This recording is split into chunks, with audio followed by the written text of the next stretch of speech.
Donald Trump and I certainly had our differences, and I'm a pretty candid person and will continue to be so.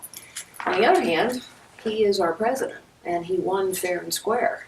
And one of the reasons he won is because people are tired of the same old thing in Washington, D.C. In fact, one of the statistics that I quoted a lot when I was running for president, I think explains why Donald Trump is our president.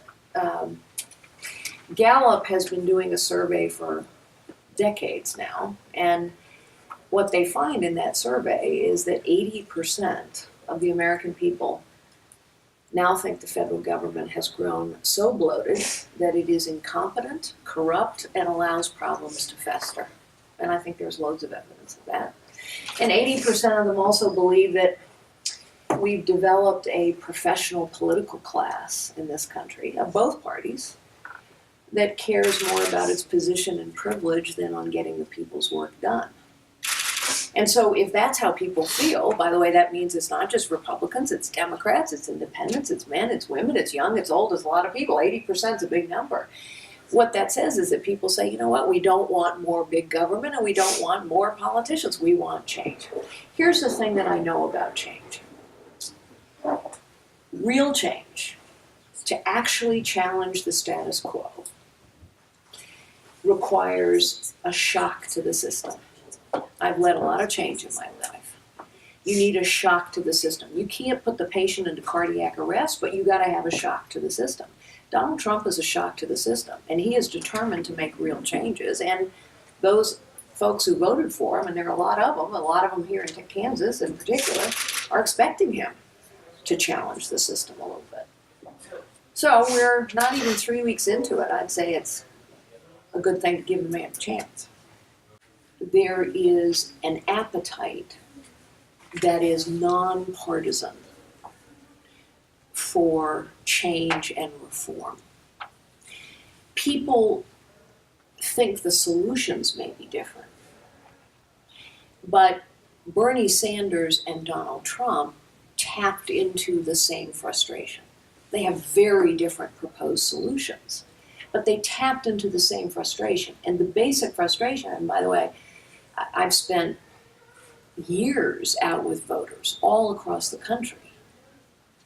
The basic frustration is, this isn't working for me anymore. This isn't working for me anymore. It could be somebody saying, I can't get a job anymore, or I see the job I used to have being taken away from me, or I can't navigate my way through the bureaucracy at the VA, or gee, my kid can't get an education, or I feel like I'm working harder and harder and not getting ahead. There are all these personal stories that people have. It's not getting better for me. It's not working for me. And so they're frustrated. And what's not working for them, what hasn't worked for them, set aside what they think the answer is, what's not working for them is, wow, seems like politicians keep going back and Washington keeps bigger and bigger, getting bigger and bigger, and it's still not working. So I think there's an appetite for reform. And I think if reform doesn't happen, if things don't get better, people will continue to say, we want real reform. Every individual has enormous potential, usually much more than they realize. And individuals, it is human nature, actually, to want to build a life of dignity, to have purpose in one's life, to have meaning in one's life. When you look at the reasons for poverty, it's not because people lack gifts. It's not because they're stupid. It's not because they don't care. It could be that they, for example, cannot get credit. If we could extend a line of credit to some of these people and allow them to, say, become an entrepreneur or build a, buy an extra goat or hire someone, then they could improve their lives. So sometimes it's lack of access to credit. Maybe it's lack of access to opportunity. Maybe they literally lack tools or training.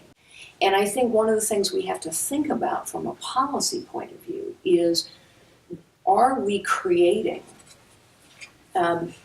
programs that, rather than helping people move forward, instead we have programs that tangle people's lives up in webs of dependence that are really hard to get out of? So, just to elaborate, as one example, if you're a single mom and you have a couple of kids and you are dependent on food stamps to help you feed your kids, and let's say you're working 20 hours a week or 25 hours a week,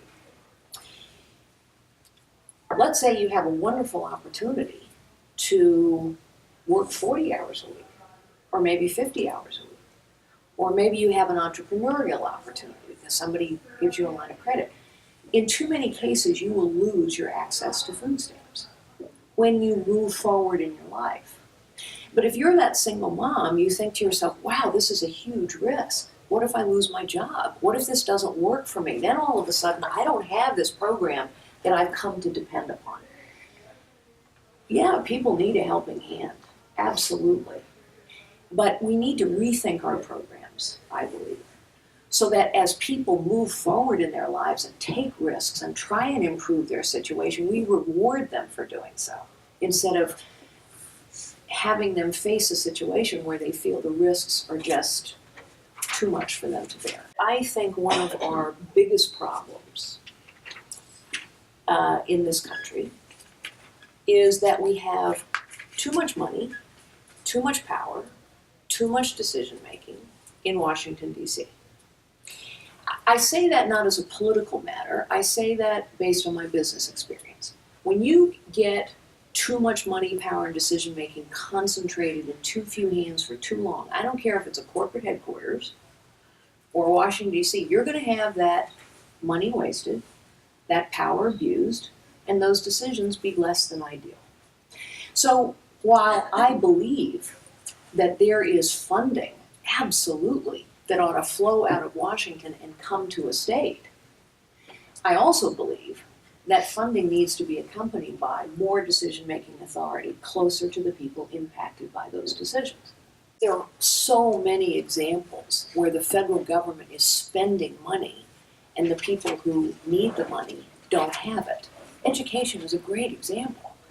The education department has grown and grown and grown and grown. Its funding has gotten richer and richer and richer and richer. And meanwhile, Kansas doesn't have the funding to keep their schools open. What's wrong with that picture? It's not that money isn't important. Money is very important. All I'm suggesting is who has the money is equally important. And so if you put the money in the Department of Education, Washington, D.C., that's not the same thing as putting it into schools in Kansas. Well, let me give you another example. In business, we all know where you spend the money makes a huge difference, right?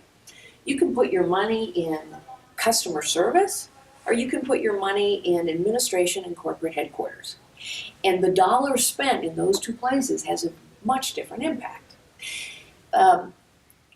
I spent 12 years in California at HP, and California once had the #1 education system in the country. Their education system is now 49 out of 50. And yet they spend more money per pupil in the state of California than 49 out of 50 states. In other words, it's not just how much money you're spending, it's who's spending it. How is it being spent? Where is it being spent? And it is why we as a nation have to decide that we cannot leave anybody behind, and that somebody's circumstances cannot dictate the quality of their education. Because in this century, brain power is going to win, and we better have the best brain power in the world. Okay, Carly, Okay. thank you. I Thank think you. it's 5:30 and we're going to have to move along, so very good. Thank you all for coming. Really appreciate it. Thanks. Do you think you're running in? Oh, who knows? Never say Oh. never. That's a good answer, right? Okay.